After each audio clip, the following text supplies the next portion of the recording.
వదిలేసి పోతావారు? నిజం చెప్పాలంటే నేను పోనక్క. పోవా? ఎందుకు? అంటే నీకు సపరేట్ ఇంకో లారీ వస్తుంది కదా.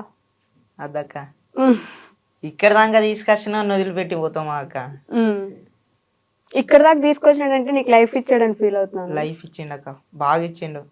నేను ఎవరినో కూడా ఎవరికి తెలియదు. అట్లాంటిదే నా కోసం కొంతమంది అంటే కొంతమంది కాక చాలా మంది వీడియోలు తీసుకునే రేంజ్కి పోయినా నేను. నాతోటి కొంతమంది ఇలా సెల్ఫీలు దిగుతారా అంటే దానికి కారణం అయితే మా బావే. అంతే. మీ ఇద్దరిని విడగొట్టేదానికి ఎవరు ప్రయత్నించట్లేదా?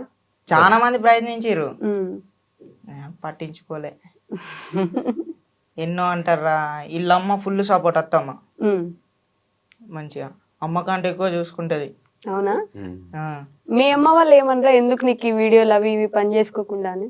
లేదు, మా అమ్మ ఇప్పుడు మా డాడీ గిట్ల ఇట్లా పనికి పోతారు కదా, మా అమ్మ గిట్లా మా డాడీ గిట్లా ఇట్లా కాడ అరే మీ కొడుకు గిట్లా చేస్తాడు ఫుల్ ఫేమస్ అయినాడంటే ఇక ఇంటికి వచ్చినాక ఇక నాతో చెప్తారు ఇక గిట్లా అంటారా అని. హ్యాపీగా ఫీల్ అవుతున్నారు. మరి ఇల్లు లేదు కదా మీకు, ఇంతే ఇల్లు ఉంది. ఆ ఇంట్లోనే ఫస్ట్ నుంచి ఉన్నారు కదా. ఫస్ట్ నుంచి ఉన్నాం. మరి ఇల్లు కట్టించే ఆలోచన లేదా? కట్టుకునే ఆలోచన అంటున్నా అక్క. అంటే చాలా మంది యూట్యూబ్ లో అడిగారు కదా, మేము హెల్ప్ చేస్తాము అది ఇది అని చెప్పి. పెద్ద పెద్ద వాళ్ళే స్కానర్లు పెట్టి అడుగుతారు డబ్బులు ఇవ్వమని. మీరు ఇప్పటిదాకా ఏం అడగలేదు అట్లా అని చెప్పి అడిగిన వాళ్ళు ఉన్నారు. ఫోన్ ప్రాబ్లం వల్లనే ఏం అడగలేకపోయినా. ఇప్పటి నుంచి డైరెక్ట్ నేను అడుగుదాం అనుకున్నా గానీ